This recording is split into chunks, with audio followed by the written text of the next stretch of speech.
Municipal ఎన్నికల ప్రచారానికి నేడే చివరి రోజు కావడంతో అధికార కాంగ్రెస్ ప్రచార జోరు పెంచింది. మంత్రులు, ముఖ్య నాయకులు అభ్యర్థుల తరపున ప్రజల్లోకి వెళుతూ రెండేళ్ల సంక్షేమ అభివృద్ధి కార్యక్రమాలను వివరిస్తున్నారు. ప్రతిపక్షాలు చేస్తున్న విమర్శలను తిప్పికొడుతూ కాంగ్రెస్కు ఓటు వేసి పట్టణాలు, నగరాల అభివృద్ధికి పట్టం కట్టాలని సూచిస్తున్నారు.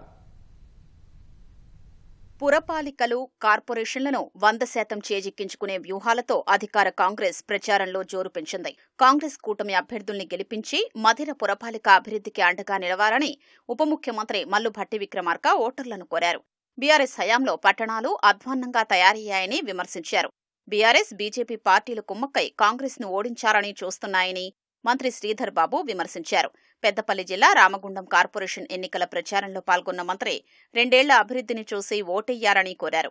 రానున్న 3 ఏళ్లలో ఎమ్మెల్యే సంజయ్తో కలిసి జగిత్యాల అభివృద్ధికి కృషి చేస్తానని మంత్రి అడ్లూరి లక్ష్మణ్ కుమార్ పేర్కొన్నారు.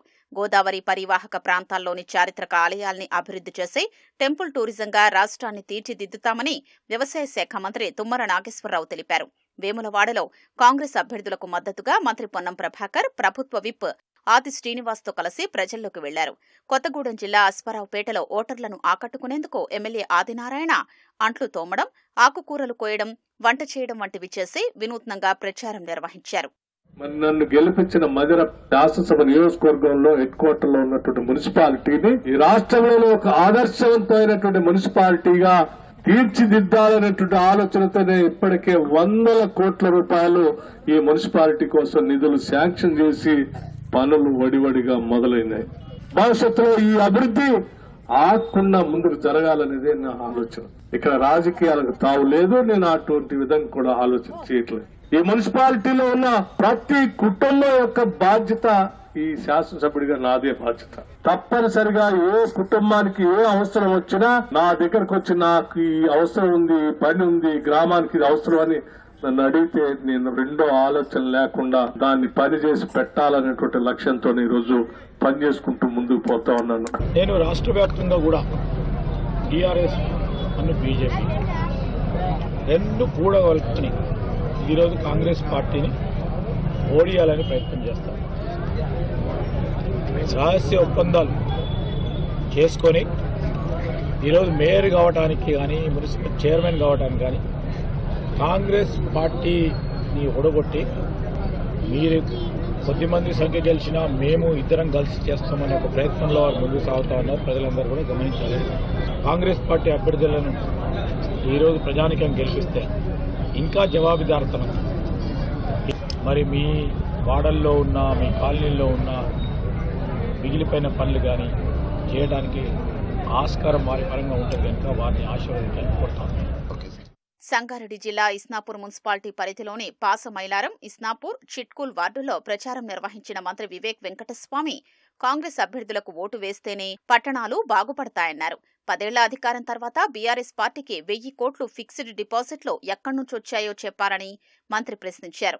రాష్ట్ర అభివృద్ధి పట్ల బీజేపీ ఎంపీలకు చిత్తశుద్ధి లేదని ఎంపీ చామల కిరణ్ కుమార్ రెడ్డి విమర్శించారు. మున్సిపల్ ఎన్నికల్లో కమలం పార్టీ సింగిల్ డిజిట్కే పరిమితం అవనుందని జోసన్ చెప్పారు. మెదక్లో ఎన్నికల ప్రచారంలో పాల్గొన్న ఎమ్మెల్యే రోహిత్రావు కాంగ్రెస్ అభ్యర్థుల్ని గెలిపిస్తేనే మున్సిపాలిటీ బ్రహ్మాండమైన అభివృద్ధి చెందుతుందన్నారు.